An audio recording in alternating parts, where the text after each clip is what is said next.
Hey, it's the Geekbus here. I thought today I would zero in on a comment that somebody left that did get me thinking. In my last video, I said something like, when you train as a healthcare provider, when you are working in an emergency room or someplace like that, and somebody says, you say to someone, what brought you in today? And the person says, an ambulance or a car or my dad. That's a fairly concrete answer to that question, and it is an example of someone's not firing on all cylinders. They're not really thinking, gee, I wonder why the doctor is asking me this question. And it's kind of funny when people answer it that way, unless they're making a joke, in which case they're probably not as sick as you worried that they might be if they're able to make a joke like that. Anyway, this commenter said something like, I'm not sure that a psychologist should be considered a healthcare provider. It's more like a hypothesis generator. Well, I don't quite know how to think about that, except that most of the psychologists that I work with from day to day are real lifesavers. And I think the people they work with do not know where they would be without them, and they are just enormously helpful to people. So if someone who helps you look out for your mental health is not a healthcare provider, then I don't quite know what they are. But that is not my field. I am trained and licensed as a healthcare provider. But you know, the thing was, as sort of negativistic as that comment seemed to me to be, I applied the rule that I try to apply in my better moments, which is whether I agree with someone or not, the chances are they are right in some way, or they're right about things in some way or another. Even if you say a broken clock is right twice a day, people have something to say, and it doesn't hurt to listen to it. So I thought, what does this person mean? A psychologist, and I guess that's meaning someone who talks to people about their mental state, or if you ask me, it would be better someone who listens to people expressing themselves about their mental state. How is it that that's not a healthcare provider? Well, maybe what the person means is that person is unlikely to be engaged in double-blind, placebo-controlled, studied practices that guarantee the scientific method and the larger culture of medicine and healthcare has been brought to bear on this person's practice. Now, in this day and age, in May now of 2025, well, I can't think of a good way to put it, but it's not clear what we as a country expect of our healthcare providers or the healthcare system, or who it is that we think is a healthcare provider. There's some serious question as to that. But let's just look at it from the perspective of maybe what a psychologist is saying is some kind of woo science or some sort of charismatic effort that doesn't really belong, shouldn't be reimbursed by health insurance, let's say. So I know what the guy means, because there are lots of ways that mental health providers do come up with some seeming explanations for things that you wonder where they get them, and that you wonder what planet they're living on. I mean, I do know people like that. And I do know practitioners who, to my ear, are trying to explain things away. They want to take your complaints and your symptoms and tell you that you're having these because something or other from the outside world happened to you, and this has damaged you, and it's damaged you in this way, and now you act like this, whatever that might be. That's a complicated claim to make, and it does raise epistemological questions. It's not completely straightforward, I'll grant you that. And when this person says a psychologist is a hypothesis generator, well, yeah, maybe.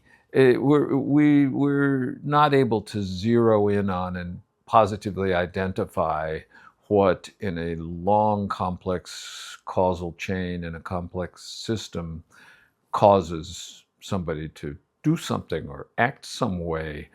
Uh, God knows we don't succeed at that. But what is it we may be trying to do is the question, I guess. So here's something I don't like. I don't like it when a mental health care provider tells somebody this is because the phrase I don't know how I got to thinking of things this way, but it's a caricature that I always use, probably not fair. The psychologist says, well, you treat everybody meanly because your mother was overweening and your father was cold and distant. Okay, well, maybe. I mean, who's whose isn't, you know? So this to me seems like a way of explaining away someone's way of being as though, well, these straightforward things happened and then you got to be like this. Well, we don't know that. There's no one way that things happen to somebody and now there's some way, some certain kind of way. See, you would say to yourself, well, there would be far fewer ways of people being if that were true. If there were some things that could happen to you, your mother was overweening, then you would see a whole lot of people who are the same way, but you don't. You don't see anybody who's the same way as somebody else, really. And not only that, but this is also a way of saying, let's look at yourself and let's not be too hard on yourself. Let's not blame you for the way you are, because after all, who could blame you when you look at what actually happened to you? This is not wrong. It's just an overvalued idea that when the mental health care provider, let's say the treater, that's sometimes in hospital work we call people treaters because it covers a whole lot of ground. People of all different educational backgrounds and all different kinds of degrees and certifications, and they're all trying to treat people in the hospital who are having trouble with their thinking or their mood or their anxiety level. So let's call them treaters and make it shorthand that will be easier. So when a treater says something like that, it does tend to invoke a kind of one cause idea that doesn't really promote understanding as well as we would like it to, even though there may be a good deal of accuracy in it in some way. And also it isn't clear that it's helping the person move forward in their life in some way, although it may be. You hate to write anything off. You gotta be careful about what you toss out in this world, even if it doesn't seem to make sense, doesn't seem to be important. Keep your eyes open, because our understanding of the world comes in strange packages, and you never quite know where you're going to find it. And be cautious about what you discard. But back to the symptom business and trying to trace why someone does something. That's really not what I'm interested in as a psychoanalyst. And I'm happy to go with people's narratives about themselves. I had a tough childhood. This happened, that happened. I was brought up a certain way, certain set of values, certain kinds of rewards and punishments. And that accounts a lot for how I am.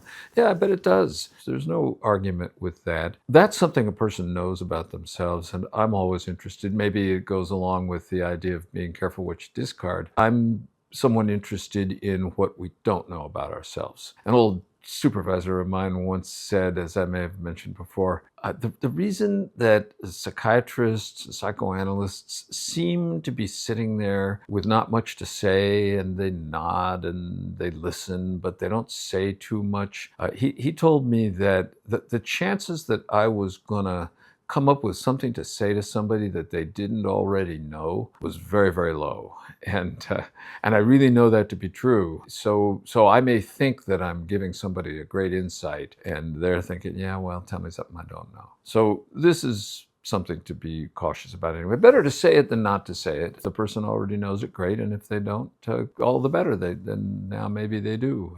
So nothing wrong with that, but still, it's good to respect the fact that people know more than you think they do, and probably they know more than even they think they do. So that's a good thing. But that's what I'm interested in, finding out what it is people don't know about themselves, because that's probably causing most of the trouble, or at least most of the trouble that they can do anything about. So if I'm looking for something explanatory, most of the time what I'm looking for is a way that a person has hated themselves for a long time for being a certain way, but they don't really know why. And when they look back and sort of travel back in time in their minds, and now, for example, one interesting observation for those of us who've been parents, I remember, one time when I was a little kid, and I was in the kitchen. I was looking up at my mother who was doing something, and I was thinking, she knows everything. She's a big person and she knows how the world works, and I really don't. And I wish that I could be an adult like she is. Fast forward, now I'm maybe, not now, but when I first had this thought, I was, maybe 5 years older than she was in that memory. I'm thinking, maybe I don't know as much about the world as I thought she knew. And I'm 5 years older than that. So whatever it was that I had imbued her with, the wisdom and the Olympian knowledge and power, was something that from her perspective, she's probably thinking, this poor kid, what do I know? That's all I could do to get up in the morning and slog through my day, which is certainly how I felt when I first had this, this revelation. But in any case, the idea is, if I look back on those days, and maybe I thought someday, my mother was mad at me because I was a bad little boy, I did something, who knows? And maybe that stuck with me, and I thought that my mother was delivering this oracular criticism of me from Mount Olympus, and I better pay attention to it. And maybe not through one episode, but over time, maybe I've carried that with me all my life. And maybe through psychotherapy and whatever it is, thinking and talking and being with other people, I finally have the revelation, the power I thought she had to see into my soul and to injure me with a criticism, to identify correctly a terrible character flaw of mine that I now have to live with for the rest of my life. Maybe that wasn't as etched in stone as I thought it was. Maybe my mother didn't have any better idea about anything than anybody else. Maybe my mother was just another middle-aged lady and didn't have any better idea about the world than any of the rest of us do. Chances are pretty good. And so maybe I didn't need to take that quite so seriously. Maybe because my mother's sister had died around that time, she was particularly bereft and irritable, about which I had no real idea. And in revisiting that time, through the lens of current adulthood, maybe I realized that the thing that I had thought was so terrible about myself was not coming from Mount Olympus, but was coming from someone with her own struggles trying to get through the day. That does allow me to be a little easier on myself and to attempt to loosen up an idea that I carry with me of my own badness from childhood. Something like that. That's not saying, well, your mother did something to you or anything else. That's just saying, if you look at things from an adult perspective, you can understand your parents and your childhood better, but you couldn't understand it that way then. That's, sort of obvious, and things don't go that smoothly in psychotherapy. They're not that clear, but that's the general idea. The things that you laid down in your emotional life and your cognitive life when you were 4 or 5 years old, or 2 or 3, or 1 or 2, those things are seen through that very limited perspective. It's a very limited perspective, but it's a powerful perspective. Everything that you learn when you're a little child is magnified in importance because how many things are you learning? There are absolute fundamentals that you're putting together right then. So they're not that many, but they're huge proportionally. The fact that I can walk down to the mailbox as I did not long ago and not fall over, I don't know how long that's going to last, but at this phase of life, I'm able to do it. And when I was a little kid, I could not do that. So how often do I walk down the mailbox completely oblivious to the idea that once upon a time I had to work real hard to learn how to do something like that, to walk across the room. And that was all I wanted to do back then. All I wanted to do back then was to walk across the room without falling over. It was job one, you know.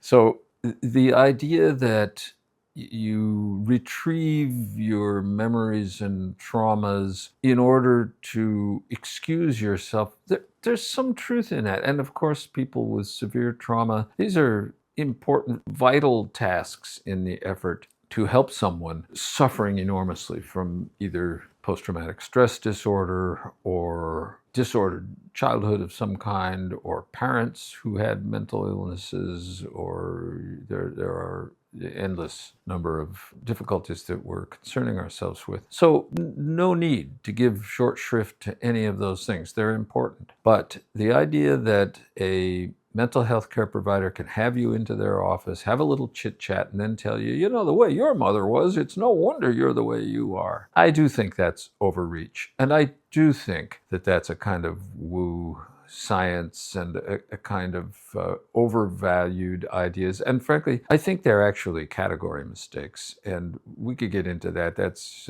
Gilbert Ryle's term, and something that happens all the time in complex systems that display emergent elements as the human being does.